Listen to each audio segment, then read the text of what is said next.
دل کی بات شاید کے رفتہ رفتہ لگے دل ربا کے ہاتھ درجے جنا پہ لکھتا ہوں میں درد دل کی بات شاید کے رفتہ رفتہ لگے دل ربا کے ہاتھ. اور بڑا ہی خوبصورت یہ شعر ہے. نبی کے پاؤں کے تلووں سے جب لگا پانی، نبی کے پاؤں کے تلووں سے جب لگا پانی، ایسا لگا کہ کوثر و تسنیم بن گیا پانی. اور الہی کبھی خواب میں ہی ایسا ہو جاتا، الہی کبھی خواب میں ہی ایسا ہو جاتا. حضور کرتے وضو اور میں ڈالتا پانی، حضور کرتے وضو اور میں ڈالتا پانی. اور بعد وضو حضور یہ فرماتے ارشاد، بعد وضو حضور یہ فرماتے ارشاد، ارشد پی جا یہ بچا ہوا پانی، ارشد پی جا یہ بچا ہوا پانی، ارشد پی جا یہ بچا ہوا پانی. حضرات محترم،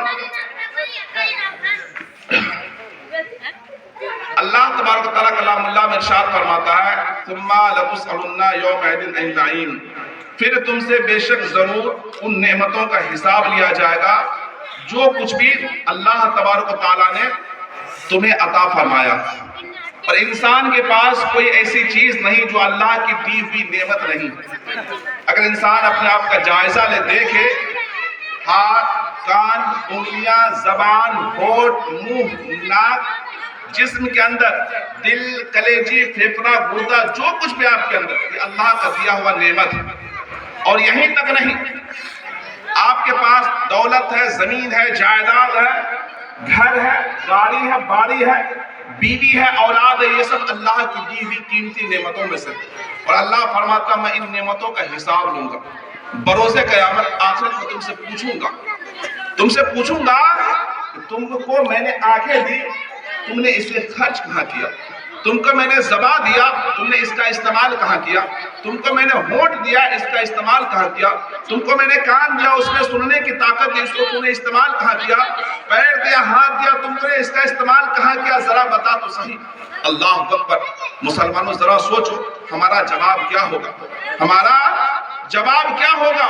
ہم کیا بتائیں گے کہ ہم ان آنکھوں سے برائیاں دیکھا کرتے تھے، ناچ گانے دیکھا کرتے تھے، ہم ان آنکھوں سے فلمیں ڈرامے دیکھا کرتے تھے، ہم انہی آنکھوں سے موبائل میں شارٹ ویڈیو دیکھا کرتے تھے، شارٹ کلپ دیکھا کرتے تھے، ہم ان کان سے لوگوں کی غیبت سنا کرتے تھے، ہم ان کان سے لوگوں کی برائیاں سنا کرتے تھے، ہم اس زبان سے لوگوں کے درمیان دراریں ڈالا کرتے تھے، لوگوں کے درمیان پھول ڈالا کرتے تھے، ہم اس زبان سے لوگوں کی غیبت کیا کرتے تھے، لوگوں کی چغلی کیا کرتے تھے، لوگوں کی برائی کیا کرتے تھے. ہم اسی زبان سے لوگوں کے درمیان نا اتفاقی پیدا کرتے تھے. ہم اسی زبان سے ہر بولی ہماری زہر میں بجھی ہوئی تیر کے مانند نکلتی تھی. ہم سے پوچھا جائے گا تو نے اپنے دماغ کو کہاں استعمال کیا؟ تو نے اپنے دماغ کو، ذہن کو کہاں خرچ کیا؟